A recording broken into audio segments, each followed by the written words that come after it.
Once upon a time, of all the good days in the year, on Christmas Eve, old Scrooge sat busy in his counting house. It was a cold, bleak, biting, foggy weather, and the city clocks had only just gone 3, but it was quite dark already. The door of Scrooge's counting house was open that he might keep his eye upon his clerk, who in a dismal little cell beyond, a sort of tank, was copying letters. Scrooge had a very small fire, but the clerk's fire was so very much smaller that it looked like one coal, but he couldn't replenish it, for Scrooge kept his coal box in his own room. Wherefore the clerk put on his white comforter, tried to warm himself at the candle, in which effort, not being a man of strong imagination, he failed. A Merry Christmas, Uncle! God save you! It was a cheerful voice, the voice of Scrooge's nephew, who came upon him so quickly that this was the first intimation he had of his approach. Bah! Humbug! Christmas a humbug, Uncle? You don't mean that, I'm sure. I do. Merry Christmas. What right have you to be merry? What reason have you to be merry? You're poor enough. What right have you to be dismal? What reason have you to be morose? You're rich enough. Bah! Humbug! Don't be cross, Uncle. What else can I be when I live in such a world of fools as this? Merry Christmas. Out upon Merry Christmas. What's Christmas time to you but a time for finding yourself a year older and not an hour richer? If I could work my will, every idiot who goes about with Merry Christmas on his lips should be boiled with his own pudding and buried with a stake of holly through his heart. He should. Uncle. Nephew, keep Christmas in your own way, and let me keep it in mine. Keep it? But you don't keep it. Let me leave it alone, then. Much good may it do you, much good it has ever done you. There are many things from which I might have derived good, by which I have not profited. I dare say Christmas among the rest. I have always thought of Christmas time as a good time, a kind, forgiving, charitable, pleasant time, and I say, God bless it. The clerk in the tank involuntarily applauded. Let me hear another sound from you, and you'll keep your Christmas by losing your situation. You're quite a powerful speaker, sir. I wonder you don't go into Parliament. Don't be angry, Uncle. Come, dine with us tomorrow. Scrooge said that he would see him. Yes, indeed he did. He went the whole length of the expression, and said that he would see him in that extremity first. But why? Why? Why did you get married? Because I fell in love. Because you fell in love? Huh? Good afternoon. I want nothing from you. I ask nothing of you. Why cannot we be friends? Good afternoon. I'm sorry, with all my heart, to find you so resolute. We have never had any quarrel to which I have been a party, but I've made the trial in homage to Christmas, and I'll keep my Christmas humor to the last. So a Merry Christmas, Uncle. Good afternoon. And a Happy New Year. Good afternoon. The clerk, in letting Scrooge's nephew out, had let another person in. He was a portly gentleman, pleasant to behold, and stood with his hat off in Scrooge's office. He had books and papers in his hands, and bowed to him. Scrooge and Marley's, I believe. Have I the pleasure of addressing Mr. Scrooge or Mr. Marley? Mr. Marley has been dead these 7 years. He died 7 years ago this very night. At this festive season of the year, Mr. Scrooge, it is more than usually desirable that we should make some slight provision for the poor and destitute, who suffer greatly at the present time. Are there no prisons? Plenty of prisons, but under the impression that they scarcely furnish Christian cheer of mind or body to the unoffending multitude. A few of us are endeavoring to raise a fund to buy the poor some meat and drink and means of warmth. We chose this time because it was a time of all others when want is keenly felt and abundance rejoices. What shall I put you down for, sir? Nothing. you wish to be anonymous. I wish to be left alone, Since you ask me what I wish, that is my answer. I don't make merry myself at Christmas, and I can't afford to make idle people merry. I help to support the prisons and the workhouses. They cost enough, and those who are badly off must go there. Many can't go there, and many would rather die. If they would rather die, they had better do it, and decrease the surplus population. Good afternoon, sir. Seeing clearly that it would be useless to pursue his point, the gentleman withdrew. Scrooge resumed his labors with an improved opinion of himself. At length, the hour of shutting up the counting-house arrived. With an ill will, Scrooge, dismounting from his stool, tacitly admitted the fact to the expectant clerk in the tank, who instantly snuffed his candle out and put on his hat. You'll want all day tomorrow, I suppose? Quite convenient, sir. It's not convenient, and it's not fair. If I was to stop half a crown for it, you'd think yourself ill-used, I'll be bound. Yes, sir. And yet, you don't think me ill-used when I pay a day's wages for no work? It's only once a year, sir. A poor excuse for picking a man's pocket every 25th of December.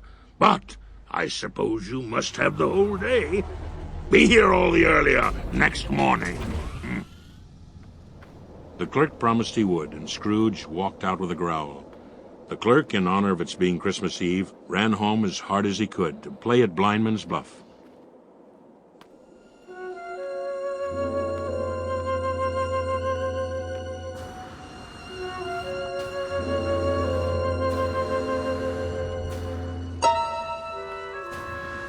Scrooge took his melancholy dinner in his usual melancholy tavern, and having read all the newspapers and beguiled the rest of the evening with his banker's book, went home to bed. He lived in chambers which had once belonged to his deceased partner. They were a gloomy suite of rooms in a lowering pile of building up a yard. The building was old enough now and dreary enough, for nobody lived in it but Scrooge, the other rooms being all let out as offices. Now it is, in fact, that there was nothing at all particular about the knocker on the door, except that it was very large. Also that Scrooge had seen it, night and morning, during his whole residence in that place. Also that Scrooge had as little of what is called fancy about him as any man in the city of London. And yet Scrooge, having his key in the lock of the door, saw in the knocker, without its undergoing any intermediate process of change, not a knocker, but Marley's face.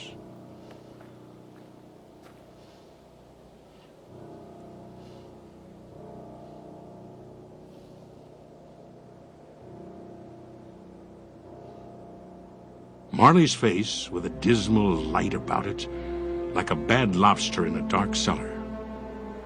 It was not angry or ferocious, but it looked at Scrooge as Marley used to look, ghostly spectacles turned up upon its ghostly forehead. The air was curiously stirred, as if by breath or hot air, and though the eyes were wide open, they were perfectly motionless.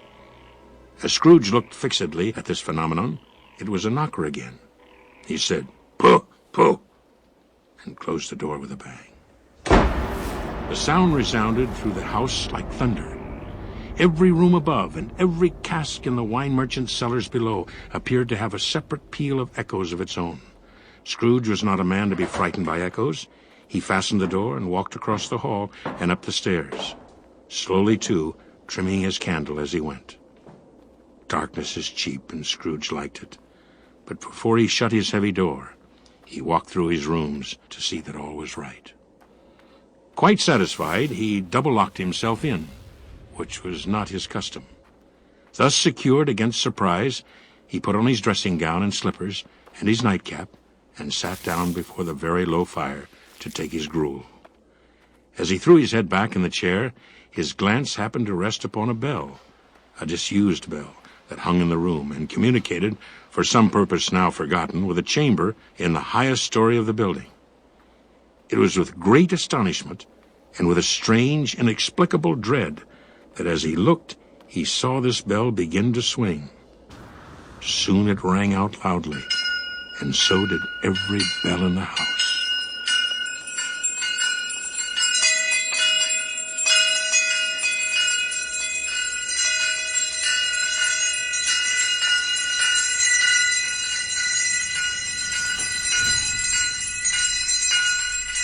humbug!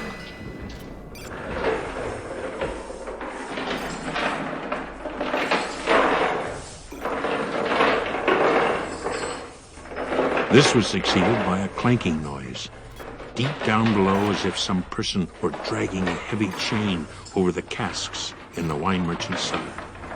Then he heard the noise much louder, and on the floors below, then coming up the stairs, then coming straight towards his door. It came on through the door, and a spectre passed into the room before his eyes. The same face, the very same. Marley in his pigtail, usual waistcoat, tights and boots. The chain he drew was clasped about his middle. It was long and wound about him like a tail, and it was made, for Scrooge observed it closely, of cash boxes, keys, padlocks, ledgers, deeds, and heavy purses wrought in steel. His body was transparent, so that Scrooge, observing him and looking through his waistcoat, could see the 2 buttons on his coat behind. Now, what do you want with me? Much. Who are you? Ask me who I was. Who were you then? In life, I was your partner, Jacob Marley. Can you sit down? I can. Do it then. You don't believe in me. I don't. Why do you doubt your senses? Because a little thing affects them? A slight disorder of the stomach makes them cheats? You may be an indigested bit of beef, a blot of mustard, a crumb of cheese, a fragment of an underdone potato. There's more of gravy than of grave about you, whatever you are. Scrooge was not much in the habit of cracking jokes. The truth is that he tried to be smart as a means of keeping down his horror. The spirit raised a frightful cry and shook its chain with such a dismal and appalling noise that Scrooge held on tight to his chair to save himself from falling in a swoon. Mercy! Why do you trouble me? Why do spirits walk the earth, and why do they come to me? It is required of every man that the spirit within him should walk abroad among his fellow men and travel far and wide, and if that spirit goes not forth in life, it is condemned to do so after death. It is doomed to wander through the world, woe is me, and witness what it cannot share, but might have shared on earth and turned to happiness. I wear the chain I forged in life. I made it link by link and yard by yard. Oh, captive bound and double-ironed, not to know that no space of regret can make amends for one life's opportunity misused. Yet such was I, such was I. But you were always a good man of business, Jacob. Business. Mankind was my business. Charity, mercy, forbearance, benevolence were all my business. Hear me. My time is nearly gone. I will. But don't be hard upon me. Don't be flowery, Jacob. I am here tonight to warn you that you have yet a chance and hope of escaping my fate. A chance and hope of my procuring, Ebenezer. You were always a good friend to me. Thank you. You will be haunted by 3 spirits. Is that the chance and hope you mentioned, Jacob? I think I'd rather not. Without their visits, you cannot hope to shun the path I tread. Expect the first tomorrow, when the bell tolls 1. Couldn't I take 'em all at once and have it over, Jacob? Expect the second on the next night at the same hour. The third upon the next night, when the last stroke of 12 has ceased to vibrate. Look to see me no more.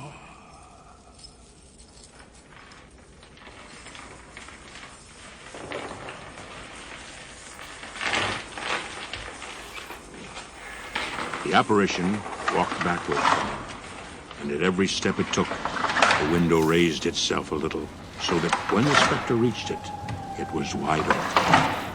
After pausing for a moment, the spectre floated out upon the bleak, dark night. Scrooge followed to the window. Desperate in his curiosity, he looked out.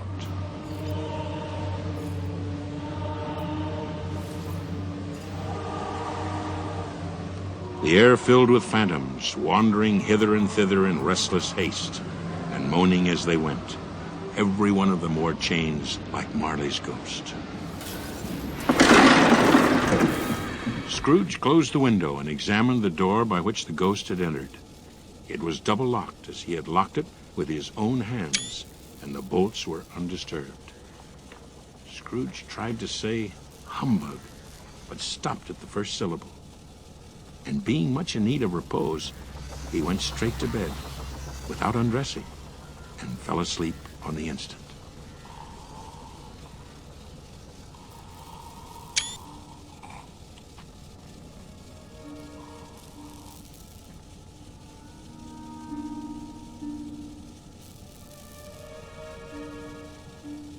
When Scrooge awoke, it was so dark that looking out of bed he could scarcely distinguish the transparent window from the opaque walls of his chamber. He was endeavoring to pierce the darkness with his ferret eyes when the chimes of a neighboring church struck the 4 quarters. So he listened for the hour.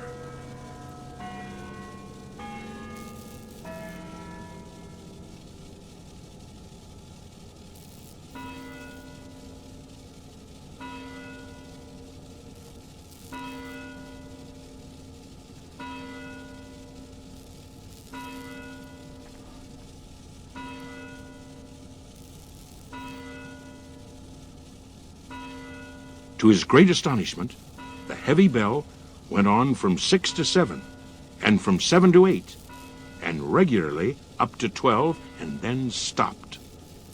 12. Why, it isn't possible that I can have slept through a whole day and fall into another night. He remembered on a sudden that the ghost had warned him of a visitation when the bell tolled 1. He resolved to lie awake until the hour was past. The hour bell sounded with a deep, dull, hollow 1. Light flashed up in the room, up upon the instant, and the curtains of his bed were drawn. Scrooge, starting up into a half-recumbent attitude, found himself face to face with the unearthly visitor who drew near. It was a strange figure, like a child, yet not so like a child as like an old man, diminished to a child's proportions. Are you the spirit, sir, whose coming was foretold to me? I am. Who and what are you? I am the ghost of Christmas past. Long past? No, your past. Rise and walk with me. It put out its strong hand as it spoke, and clasped him gently by the arm. The grasp, though gentle as a woman's hand, was not to be resisted. He rose, but finding that the spirit made towards the window, clasped its robe in supplication. I am a mortal and liable to fall. Bear but a touch of my hand upon your heart, and you shall be upheld in more than this.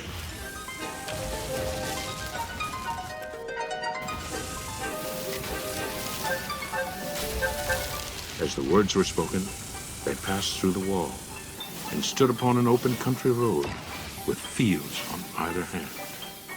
Good heavens! I was bred in this place. I was a boy here. He was conscious of 1,000 odors floating in the air, each one connected with 1,000 thoughts and hopes and joys and cares long, long forgotten.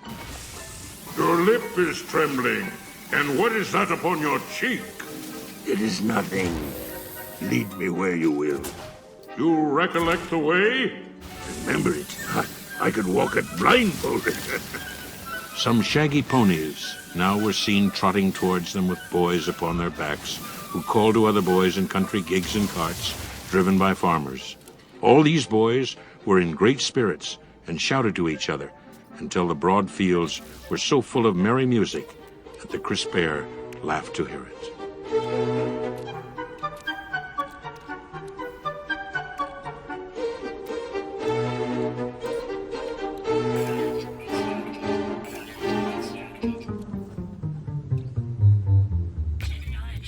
These are but shadows of the things that have been. They have no consciousness of us. Why was he filled with gladness when he heard them give each other Merry Christmas as they parted at crossroads and byways for their several homes? What was Merry Christmas to Scrooge? Out upon Merry Christmas! What good had it ever done to him? The school is not quite deserted. A solitary child, neglected by his friends, is left there still. I know that child. I know that child.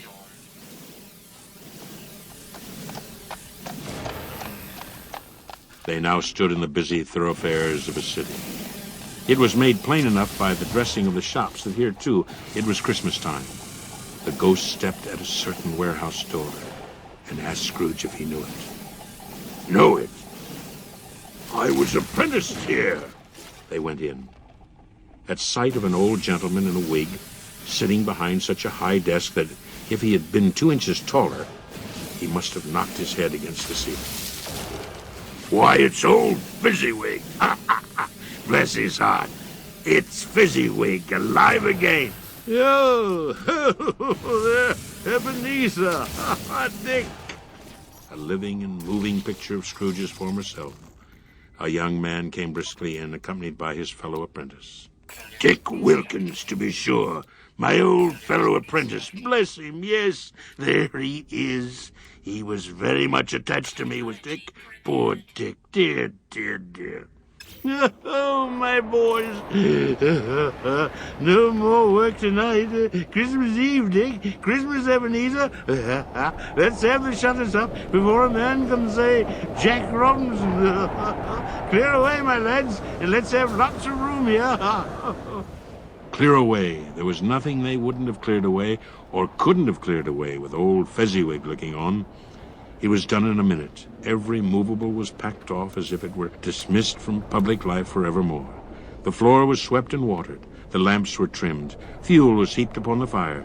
And the warehouse was as snug and warm and dry and bright a ballroom as you would desire to see on a winter's night. In came a fiddler with a music book and went up to the lofty desk and made an orchestra of it and tuned like 50 stomachaches. In came Mrs. Fezziwig, one vast, substantial smile. In came the 3 Miss Fezziwigs, beaming and lovable. In came the 6 young followers, whose hearts they broke. And in came all the young men and women employed in the business. In came the housemaid, with her cousin the baker. In came the cook, with her brother's particular friend, the milkman. In they all came, one after another, some shyly, some boldly, some gracefully, some awkwardly, some pushing, some pulling. In they all came. Anyhow and everyhow. Away they all went, 20 couples at once.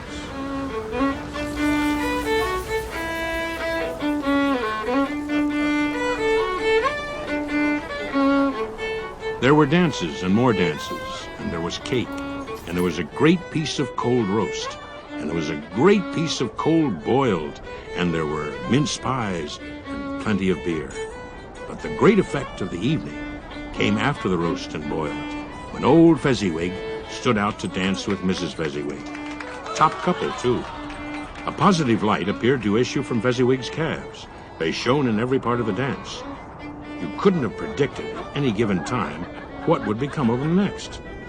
When the clock struck 11, this domestic ball broke up, and Mr. and Mrs. Fezziwig took their stations, one on either side the door, and shaking hands with every person individually as he or she went out, wished him or her a Merry Christmas.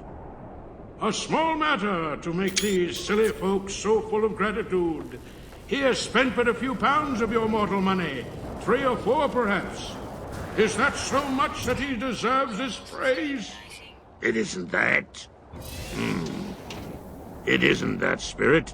He has the power to render us happy or unhappy. His power lies in words and looks. The happiness he gives is quite as great as if it cost a fortune. What's the matter? Nothing particular. Something, I think. No. I should like to be able to say a word or two to my clerk just now, that's all. My time grows short. Quick! This produced an immediate effect. Again Scrooge saw himself, He was older now, a man in the prime of life. He was not alone, but sat by the side of a fair young girl in a black dress, in whose eyes there were tears which sparkled in the light that shone out of the ghost of Christmas past. It matters little. To you, very little. Another idol has displaced me, and if it can comfort you in time to come, as I would have tried to do, I have no just cause to grieve. What idol has displaced you? A golden one. You fear the world too much. I have seen your nobler aspirations fall off one by one until the master passion gain engrosses you. Have I not? What then? Even if I've grown so much wiser, what then? I'm not changed toward you. Your own feeling tells you that you were not what you are. I am. That which promised happiness when we were one in heart is fraught with misery now. Have I ever sought release from our engagement? In words, no, never. In what then? In a changed nature, in an altered spirit, in another atmosphere of life, another hope as its great end. I release you, with a full heart, for the love of him you once were. Spirit, show me no more. Conduct me home. Why do you delight to torture me? I told you, these were shadows of the things that have been. That they are what they are, do not blame me. Remove me. I cannot bear it. Leave me. Take me back. Hold me no longer. As he struggled with the spirit, he was conscious of being exhausted and overcome by an irresistible drowsiness, and further, of being in his own bedroom. He had barely time to reel to bed before he sank into a heavy sleep.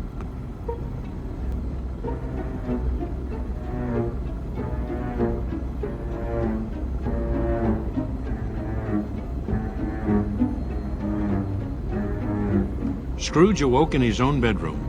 There was no doubt of that. But it and his own adjoining sitting room, into which he shuffled in his slippers, attracted by a great light there, had undergone a surprising transformation. The walls and ceiling were so hung with living green, leaves of holly, mistletoe, and ivy. Heaped up on the floor, to form a kind of throne, were turkeys, geese, game, great joints of meat, sucking pigs, long wreaths of sausages, mince pies, plum puddings, barrels of oysters, red-hot chestnuts, cherry-cheeked apples, juicy oranges, luscious pears, and great bowls of punch.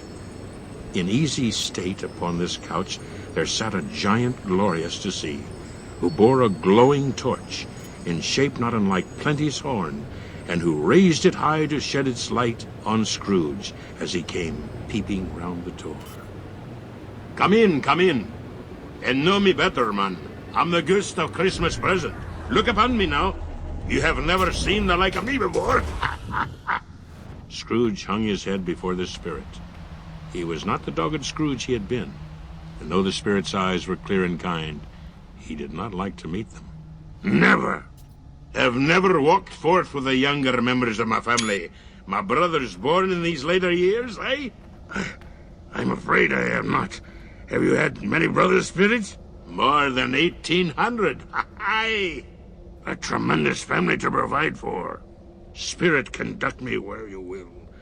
I went forth last night on compulsion, and I learned a lesson which is working now. Tonight, you have aught to teach me. Let me profit by it. Here, touch my robe. Scrooge did as he was told, and held it fast. The room and its contents all vanished instantly, and they stood in the city streets upon a snowy Christmas morning. Scrooge and the ghost passed on, invisible, straight to Scrooge's clerks, and on the threshold of the door the spirit smiled, stopped to bless Bob Cratchit's dwelling with the sprinklings of his torch. Think of that. Bob had but 15 bob a week, and yet the ghost of Christmas present blessed his four-roomed house. Your precious father, then, and your brother, Tiny Tim, and Martha worked us late last Christmas Day by half an hour. Here's Martha, Mother. Here's Martha, Mother. Hurrah!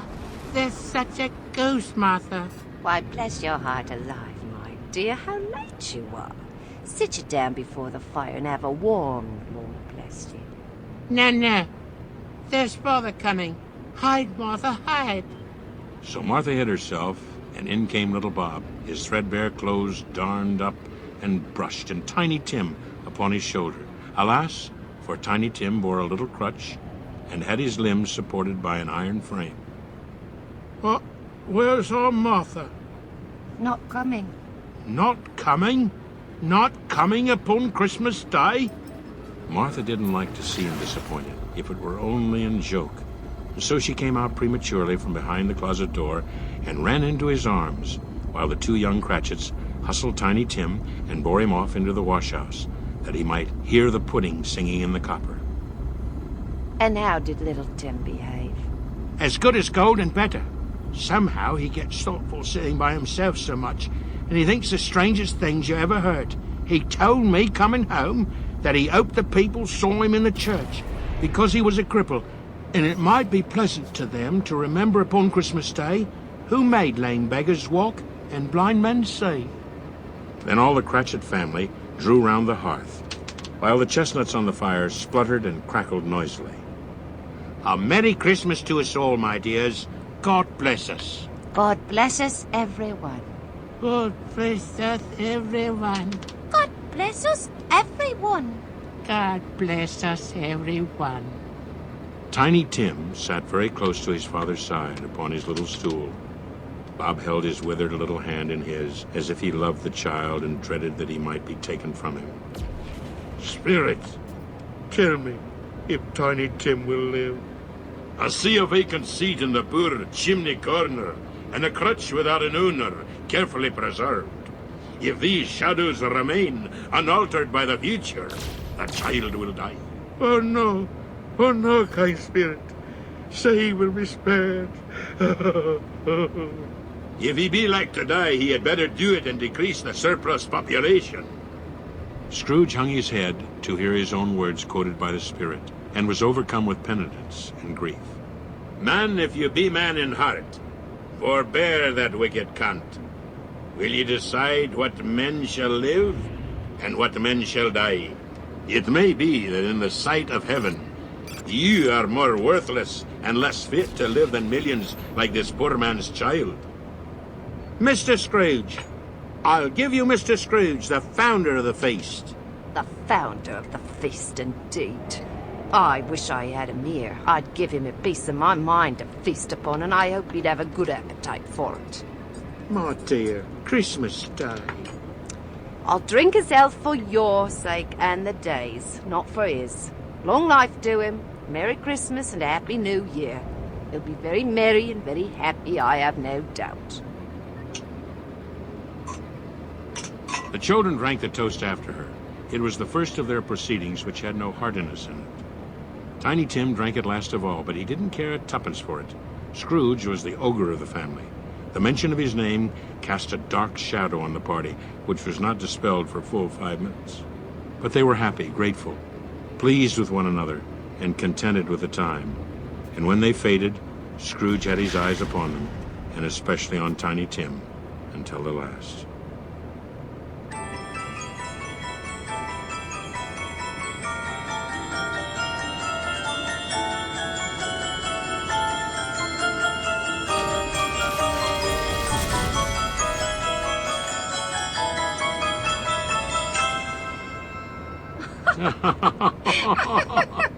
It was a great surprise to Scrooge, as this scene vanished, to hear a hearty laugh. It was a much greater surprise to Scrooge to recognize it as his own nephew's, and to find himself in a bright, dry, gleaming room with a spirit standing by his side and looking at the same nephew. It is a fair, even-handed, noble adjustment of things, that while there is infection and disease and sorrow, there is nothing in the world so irresistibly contagious as laughter and good humor.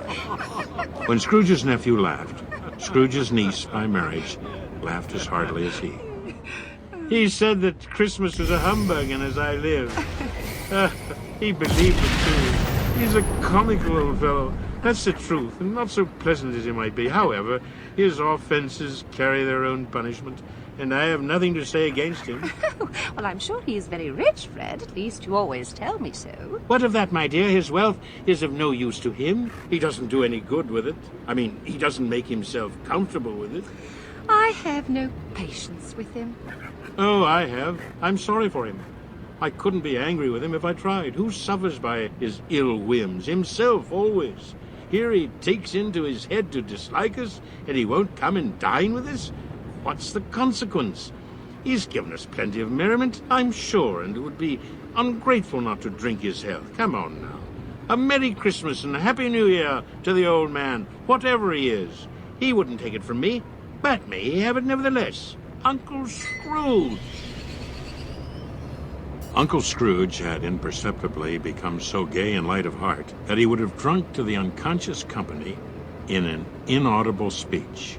But the whole scene passed off in the breath of the last word spoken by his nephew, and he and the spirit were again upon their travels. Much they saw, and far away they went, and many homes they visited, but always with a happy end. The spirit stood beside sick beds, and they were cheerful. On foreign lands, and they were close at home. By struggling men, and they were patient in their greater hope. By poverty, and it was rich. It was a long night, if it were only a night, but Scrooge had his doubts of this, because the ghost grew older, clearly older. Scrooge had observed this change, but never spoke of it. Looking at the spirit as they stood together in an open place, he noticed that its hair was gray. Are spirits' lives so short? My life upon this globe is very brief. It ends tonight. Tonight. Tonight at midnight. Hark! The time is drawing near. Look here! From the foldings of its robe it brought two children, wretched, abject, frightful, hideous, miserable. They knelt down at its feet and clung upon the outside of its garment. Oh, man, look here! Look! Look down here! They were a boy and a girl. Yellow, meager, ragged, scowling, wolfish, but prostrate, too, in their humility. Where graceful youth should have filled their features out and touched them with its freshest tints, a stale and shriveled hand, like that of age, had pinched and twisted them. Spirit, are they yours? They are man's, and they cling to me, appealing from their fathers. This boy is ignorance, this girl is want. Beware them both, but most of all, beware this boy. I see that written which is doom, unless the writing is erased. Deny it. Slander those who tell it to you. Have they no refuge or resource? Are there no prisons? Are there no workhouses? The bell struck 12. Scrooge looked about him for the ghost, and saw it no more. As the last stroke ceased to vibrate, he remembered the prediction of old Jacob Marley, and lifting up his eyes, beheld a solemn phantom, draped and hooded, coming like a mist along the ground towards him.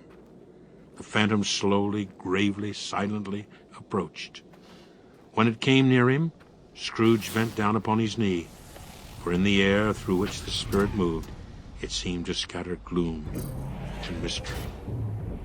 It was shrouded in a deep black garment, which concealed its head, its face, its form, and left nothing of it visible save one outstretched hand.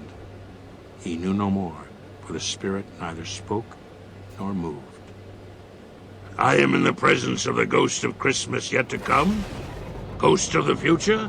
I fear you more than any specter I have seen, but as I know your purpose is to do me good, and as I hope to live to be another man from what I was, I am prepared to bear you company, and do it with a thankful heart. Will you not speak to me? It gave him no reply. The hand was pointed straight before them. Lead on! Lead on! The night is waning fast, and it is precious time to me, I know. Lead on, spirit! They scarcely seemed to enter the city. The city rather seemed to spring up about them. But there they were in the heart of it, amongst the merchants. The spirit stopped beside one pair of businessmen. No, I don't know much about it either way. I only know he's dead.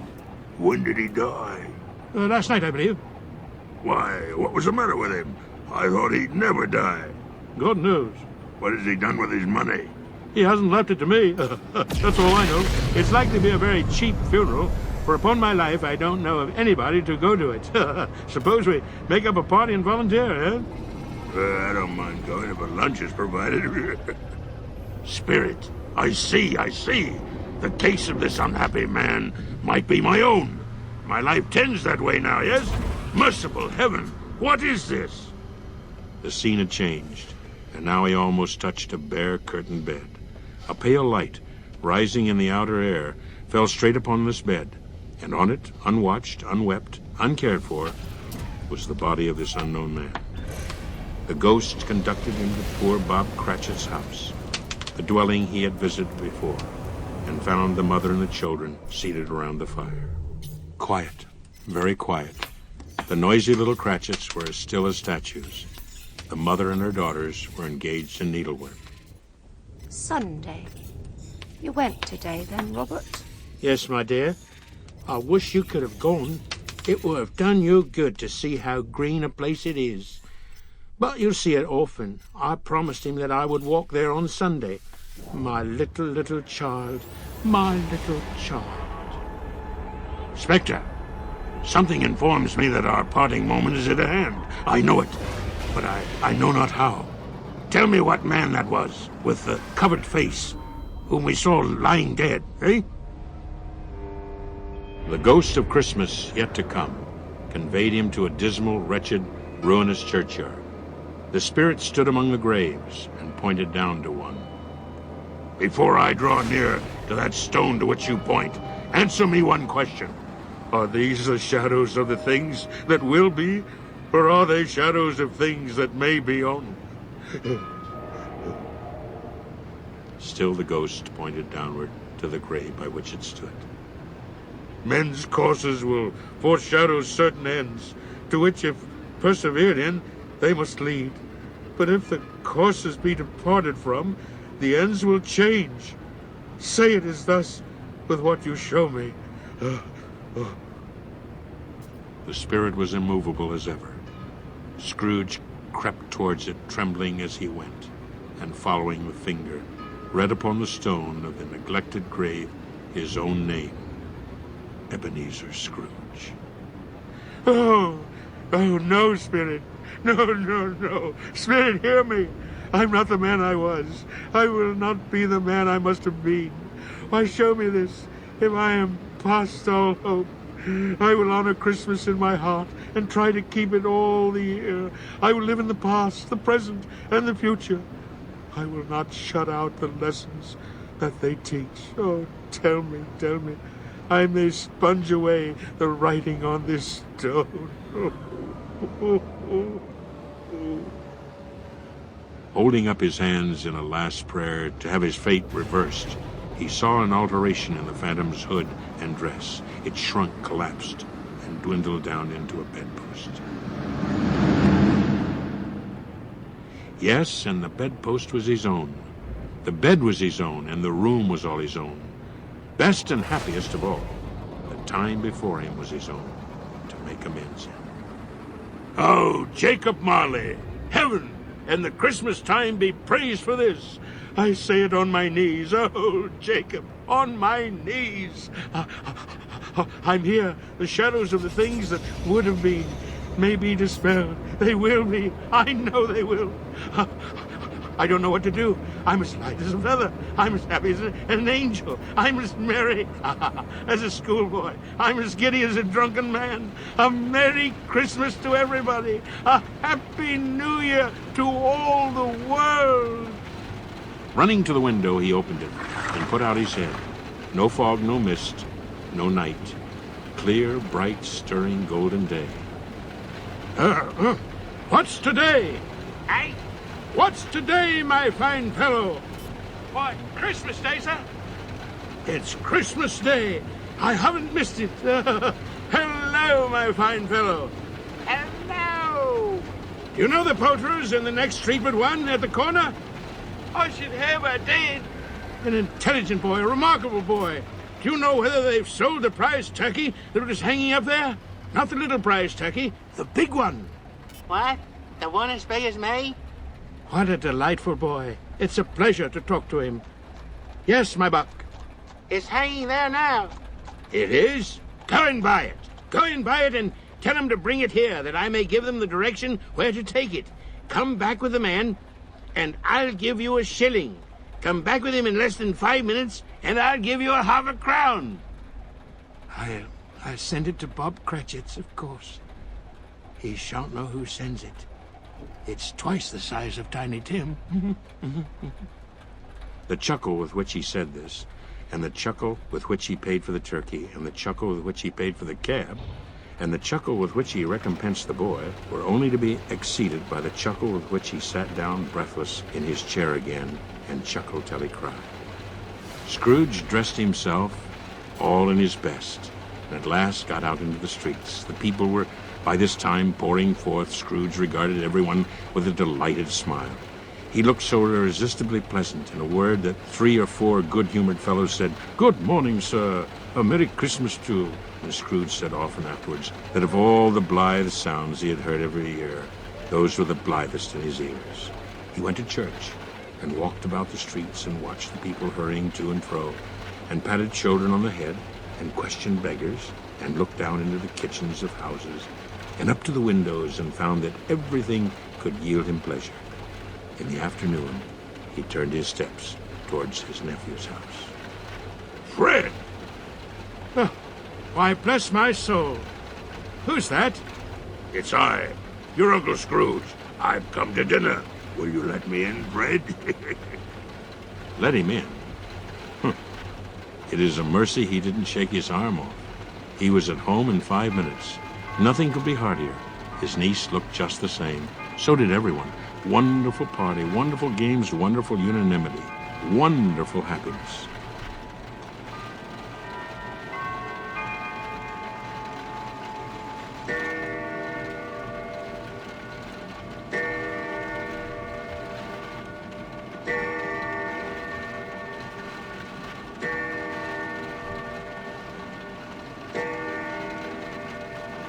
But he was early at the office next morning. Oh, he was early there. If he could only be there first and catch Bob Cratchit coming late. That was the thing he had set his heart upon. The clock struck 9. No Bob. 1:15. No Bob. He was full 18 minutes and a half behind his time. Hello? What do you mean by coming here at this time of day? Oh, sorry, sir. I am behind my time. You are? Yes, I think you are. Step this way, if you please. It's only once a year, sir. Else make it rather merry yesterday, sir. I'm sorry. Now, I tell you what, my friend. I'm not going to stand this sort of thing any longer. And therefore, I'm about to raise your salary. Bob trembled and got a little nearer to the ruler. He had a momentary idea of knocking Scrooge down with it, holding him, and calling to the people in the court for help in a straitjacket. A Merry Christmas, Bob. A merrier Christmas, Bob, my good fellow, than I have given you for many a year. I'll raise your salary and endeavor to assist your struggling family, and we will discuss your affairs this very afternoon over a Christmas bowl, eh, Bob? Make up the fires and buy another coal scuttle before you dot another I, Bob Cratchit. Scrooge was better than his word. He did it all, and infinitely more. And to Tiny Tim, who did not die, he was a second father. He became as good a friend, as good a master, and as good a man as the good old city knew, or any other good old city, town, or borough in the good old world. He had no further intercourse with spirits, but lived upon the total abstinence principle ever afterwards, and it was always said of him that he knew how to keep Christmas well, if any man alive possessed the knowledge. May that be truly said of us, and all of us. And so, as Tiny Tim observed, God bless us, everyone. Indeed, God bless us, everyone. A Christmas Carol with Johnathan Winters playing the characters of Tiny Tim, Scrooge, Bob Cratchit, the 3 ghosts of Christmas past, present, and future. In fact, all the characters except for that of Belle. She was performed by Mimi Kennedy. Their performance was recorded in the studios of KCRW in Santa Monica, California. Jerry Summers was the recording engineer. Our thanks to the station staff and then manager Ruth Hirschman. Also thanks to the Historical Society of Washington, D.C. Murray Horowitz directed the reading. Sound design and effects were by Margaret Howes and Michael Schweppe. Studio production by Andy Trudeau and Margaret Howes. Engineering by Vince Muse and Michael Schweppe. We had production help from Rolando Arrieta, Sharon Johnson, Carrie Thompson, and Soraya Mohammed. I'm Susan Stamberg. We hope you've enjoyed our production of A Christmas Carol by Charles Dickens. Happy holidays from all of us at NPR. Support for NPR comes from this station and from the William T. Grant Foundation, supporting research to improve the lives of young people. Their new initiative asks how to reduce inequality and give all young people a chance to get ahead. More at wtgrantfoundation.org. From the George Lucas Educational Foundation, creator of Edutopia, an online resource dedicated to improving the learning experience for America's students with information and strategies about what works in K-12 education. Learn more at edutopia.org. From the Robert Wood Johnson Foundation at rwjf.org. And from the John D. and Catherine T. MacArthur Foundation at macfound.org. This is Lisa Berry, your local host for All Things Considered here on 89.1 WEMU. I'm here every weekday afternoon to keep you updated on local traffic and local weather and keep you connected with local newsmakers and events happening in our community. In addition to all that great music you hear, the WEMU News Department is looking for you so you can know what's happening when and where. I'm here every weekday afternoon from 4 to 7 p.m. sharing that information for you on 89.1 WEMU. As 2017 ends, WEMU ends a year-long celebration of 40 years of jazz on your community NPR station, 89.1 WEMU FM and HD1 Ypsilanti. But more importantly, we say farewell and thank you to our ambassador of jazz, Linda Yan. Thank you as you reach your retirement after 30 years of service to WEMU and this community. Farewell.